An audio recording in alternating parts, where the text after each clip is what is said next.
For some reason that we'll probably never fully understand, an extraordinary outpouring of energy began to occur around the year 1100. It was so powerful and so passionate that it transformed the way the world looked and thought about God, about justice and power, about women, love and art. This story starts with the almost unbelievable life of the woman we will come to know as Alienor of Aquitaine.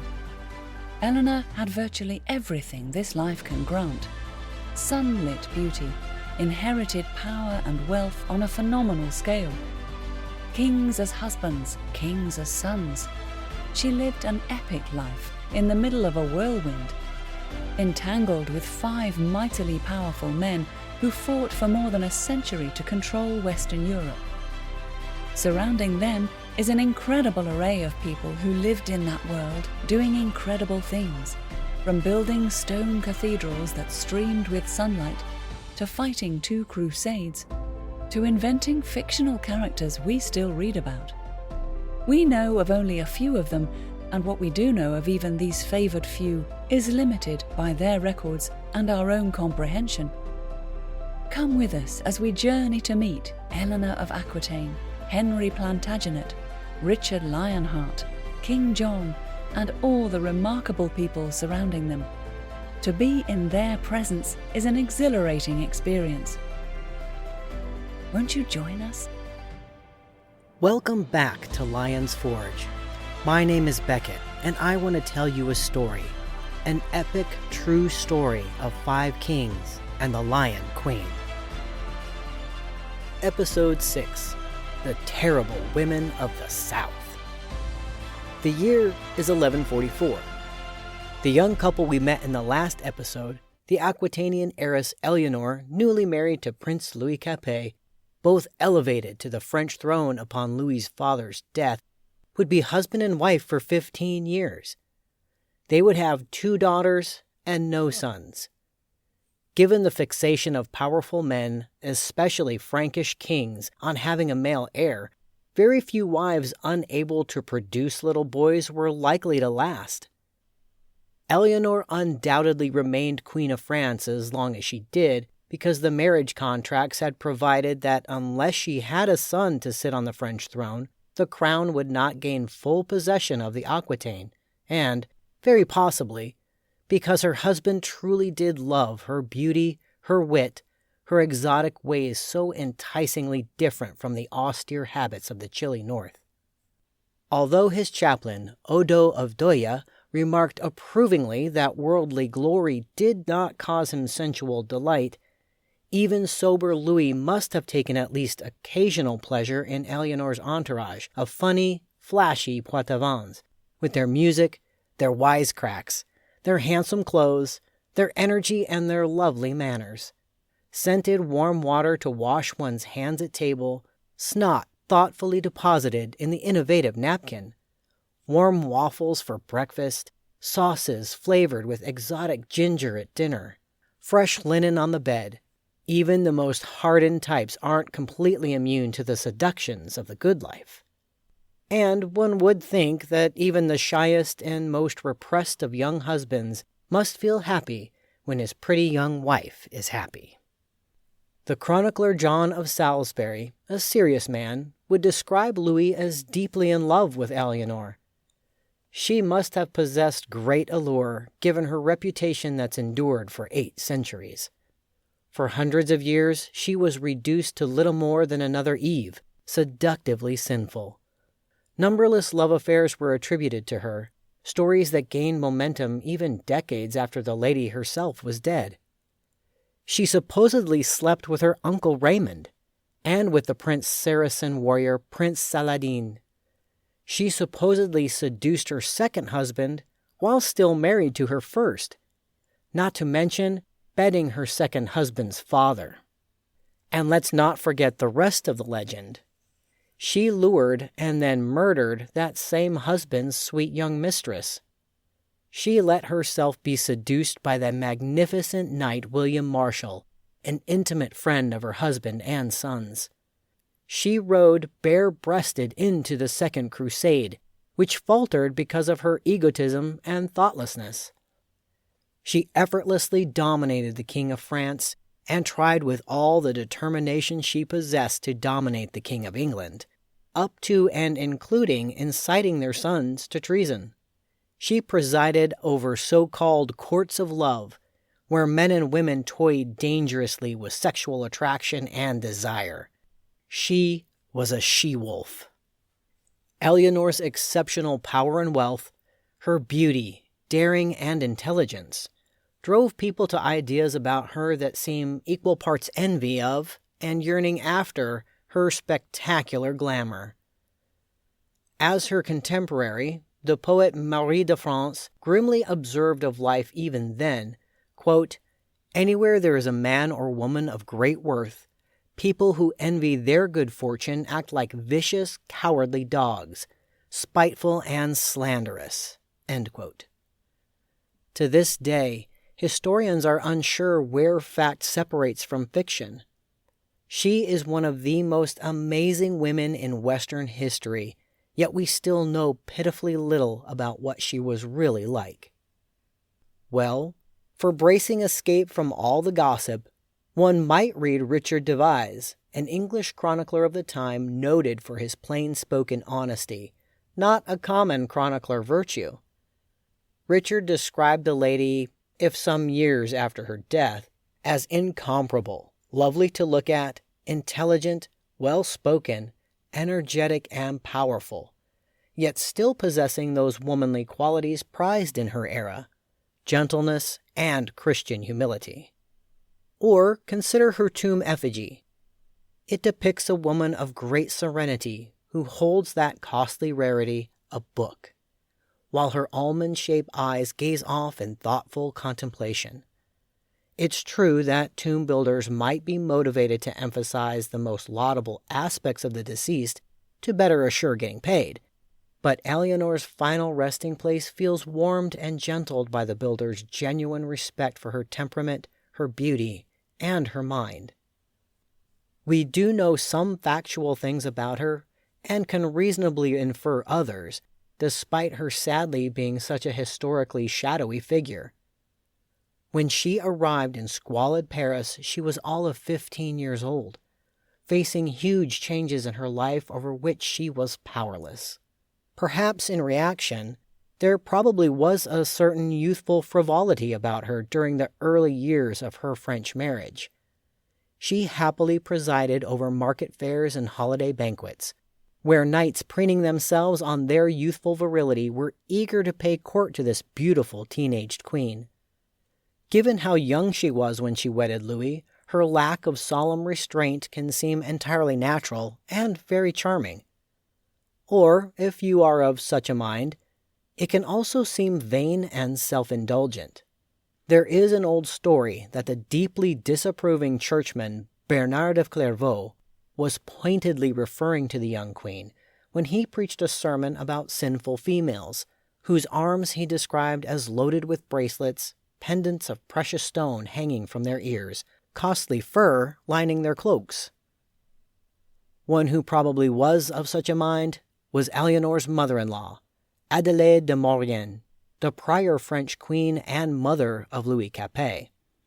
Already in mourning for a lost husband and lost authority, separated by a generation of changes in fashion, almost any new queen's mother-in-law would be predisposed to find the young wife frivolous, extravagant, and silly. Nor could it have soothed the agitated royal temper that the normally flattering chroniclers admitted that Adelaide was a plain woman, even during her glory days. Now she was 45 years old, the veteran of multiple pregnancies, facing a teenage beauty from a culture that approved of lavish wardrobes and alluring perfumes. Nor had Adelaide been merely the king's forever pregnant wife. Based on the many documents she signed in concert with her husband during his reign, she had been an extraordinarily active queen. This was not someone inclined to meekly step aside when the new girl appeared at court. Perhaps inevitably, Louis's mama did not like Louis's wife, privately gloating, we can imagine, over her 7 sons, while this heiress from the south had none. Adelaide always had her supporters at court, and so the gossip would have started very quickly.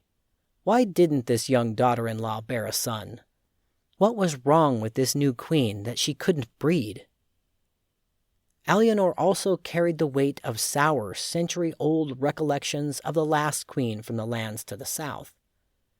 That lady, Constance of Arles, had married Hugh Capet's son Robert 100 years before.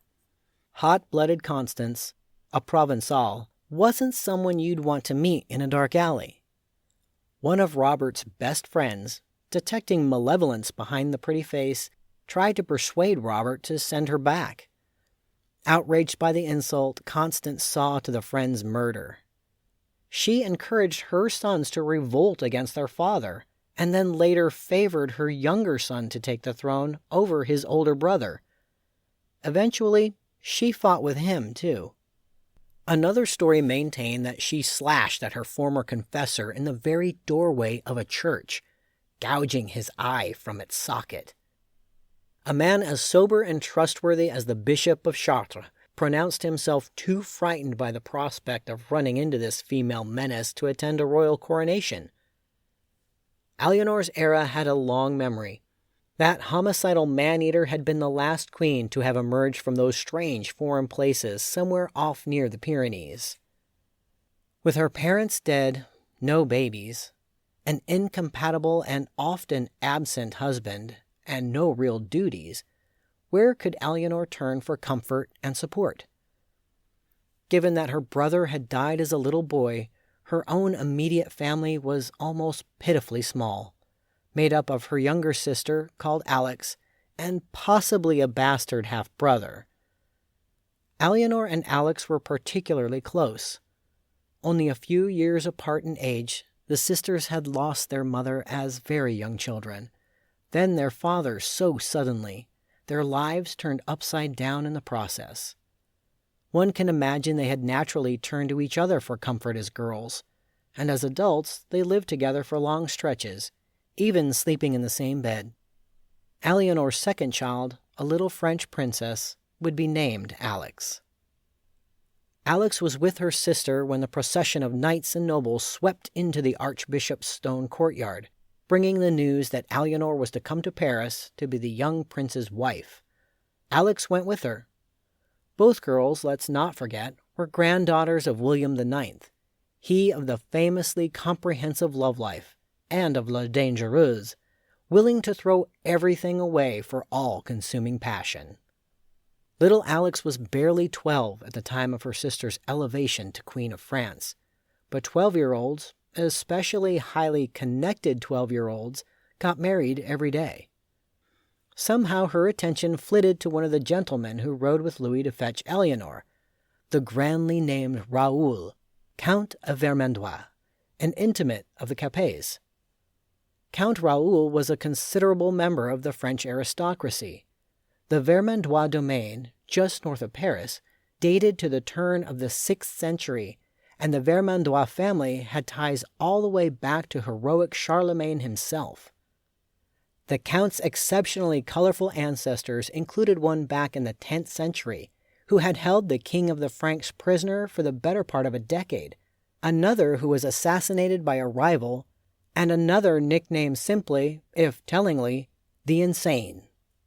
We have little idea what Raoul looked like when, aged 52, he rode into the courtyard of the archbishop's house at the side of the French prince, although it said he had only one eye. If chronicles can be believed, 500 mounted knights were arrayed behind him, their banners flickering in the April breeze. It was soon after Easter, an achingly lovely time of year in the Aquitanian countryside. Alienor must have been in deep mourning for her father, and was still digesting the reality that she had become ruler of the Aquitaine. She was also dealing with the news that she was expected to marry and move her household to Paris, a life entirely foreign to her. Nor could she forget the appropriate courtesies due the prince, this nervous teenage boy, former candidate for the monastery, now charged with playing the far more debonair role of suitor to the greatest heiress and reputedly one of the greatest beauties of the day. The emotional strain on all sides must have been intense. In the background, watching, curtsying, playing with the rings on her fingers, was the pretty little sister. Raoul seems to have filled the role of wise old uncle to his adolescent cousin. He was a valued advisor to the Capets, named the Seneschal of France. The office was very powerful, thanks to its authority over the royal household and the kingdom's defenses, and bitter feuds had been sparked among rival candidates in the past. Eventually, only the most loyal relatives were trusted to hold the office. As a favorite relative and a key member of government, Raoul would have been constantly at court. He was, naturally, married, and his wife came from one of the greatest noble families in France, the House of Blois, which ruled the scattered lands of Champagne. A prudent man would have thought carefully about the potential costs of adultery. On the other hand, a prudent man probably would not have been labeled always dominated by lust by the sober chronicler John of Salisbury. 40 years older than Mademoiselle Alix, Raoul drifted into a flirtation carried out over hymnals during Mass and horses' manes during hunts. Given their places at court, the two must have been thrown together with fine regularity. We might think Raoul's adolescent son a more appropriate partner for the young queen's very young sister, but in those times, as in ours, the human heart can be most intensely focused when most crazily off base. The affair took its time. By the time baby sister Alix was 15, Raoul was panting to set his wife aside, and Alienor, undoubtedly besieged by Alix, pressured Louis to permit it. And so the lovebirds were married in 1140. Raoul would have been 55, his bride 15. His own son was 13.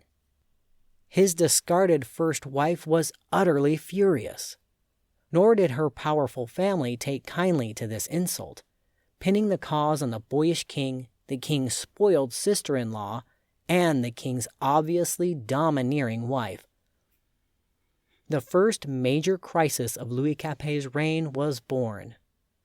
While its roots lay in the domestic drama of the king permitting Raoul to divorce a daughter of the House of Blois, the actual conflict played out across Paris, Rome, and the lands of Champagne for the better part of 2 years. Louis had already gotten his hands dirty in his brief reign, notably in light of the mass execution of accused anti-royalist conspirators in Orléans.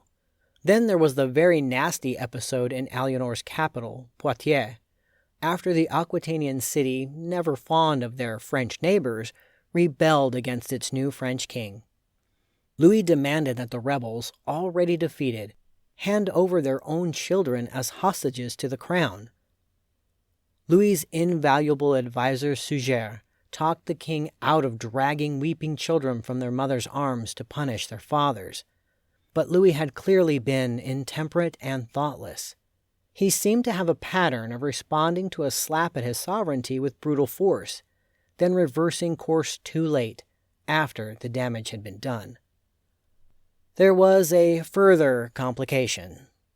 At the time of Alix's marriage, the impulsive young king was deep in the throes of a fight with the Pope over which of 2 candidates would be the new Archbishop of Bourges. The rule was that local churchmen elected their leader, subject only to papal review. In reality, the nobility liked to play an active role when it suited them, which it often did. One reason for their interest was that aristocratic bastards often gravitated, or were pushed, toward bishoprics, especially the powerful and lucrative ones. This naturally gave rise to a whole new opportunity for furious arguments between Rome, trying to protect the reputation of its clergy, and the high nobles of Europe, trying to look out for their procreative lapses. How to go about it was possibly best demonstrated by England's King Henry II, who said to the monks of Winchester, "We order you to hold a free election, but forbid you to elect anyone except my clerk Richard." But this long-established practice of noble control was eroding. The Pope wanted sole authority over all those grateful appointees. So while this quarrel between Louis Capet and Pope Innocent II sounds very dull to us, at the time it was a boiling question of who had power in the kingdom, church or monarch, especially in this kingdom still being built from the ground up. The Pope attacked with a powerful weapon. Pius Louis was excommunicated, a great penalty imposed with awesome ceremony. Lighted candles representing the excommunicant solemnly extinguished outside the church doors and then trampled underfoot. Bells rung in the steeple, names shouted out, and all men who valued their own salvation warned to shun the damned soul. To redouble the pressure, any place where Louis might be was placed under papal interdict. Interdict was terrible. No Mass, no communion, no baptisms, no forgiveness of sins, no sanctified marriages, no comforting presence of the Church as you faced eternity. One witness talked of bodies of the dead lying propped up in trees in the churchyard, since they couldn't be buried in holy ground. No wonder interdict was the ultimate weapon in the papal arsenal, and accordingly often brought to bear on quarrels with kings. Even monarchs who shrugged at personal excommunication could be intimidated by the threat of interdict, although it is true that more robust royal personalities could force their people to live under interdict's curse for years. At this flashpoint, the Count of Champagne, once close enough to Louis to ride at his side with a betrothal party, decided to weigh in. The Counts of Champagne were of the pugnacious house of Blois, which had a history of being ready to thrust its chin out and dare rebellion. Relations between the Blois family, their Vermandois neighbors, and the Capets were entirely raw thanks to Raoul of Vermandois discarding his first wife, a Blois lady, so he could marry little Alix of Aquitaine, the king's sister-in-law. The current Count, Theobald, had already snubbed several obligations of fealty to the young king. The fight over the vacant bishopric gave Count Theobald the perfect opening to call Louis out. Theobald publicly announced his support for the Pope's candidate. In essence, Theobald had signaled his agreement that Louis should be reined in. Louis in turn decided to slam into Champagne. His invasion route took him east from Paris, across the Seine, up into the fast-draining chalk plateau of western Champagne. For 2 years his army raided, burned, and pillaged across Theobald's lands, as various diplomatic resolutions to the conflict were tried and found wanting. 2 ghastly years of ruined harvests and empty larders. Even prosperous laymen couldn't be certain their beloved baby would survive the winter.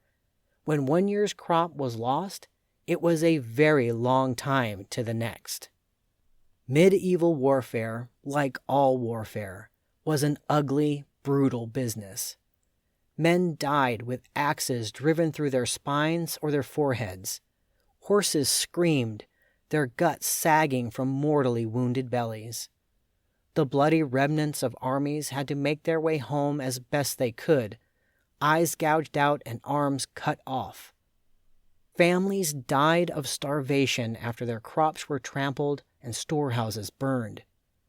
Little towns, built by hard manual labor over generations, would be forced to spend years restoring what was lost when soldiers camped in the fields and looted everything they could eat, drink, ride, or carry. There is a letter to Louis from Bernard of Clairvaux that says, "Only the devil himself could advise you to behave so. Burnings upon burnings, slaughter upon slaughter." The greatest burning happened in 1143, when Louis moved to sack a very old small town in central Champagne called Vitry-en-Perthois, a river port settled where the Soule River forks into the Marne. Louis had the place pillaged and set aflame. In the 12th century, once a major fire started, there was no way to put it out. Wooden buildings with household fires burning on every hearth leaned together on every narrow street. 1,000 or more terrified people, most of them probably women and children, tried to shelter in the wood-raftered church. They burned to death. Young King Louis, who was in Vitry when it was attacked, was directly involved in the piteous massacre. This former seminarian, renowned for his piety, now had the reputation of a king who let children starve through 2 winters and brought ghastly death to the very house of God. He had won nothing and lost much.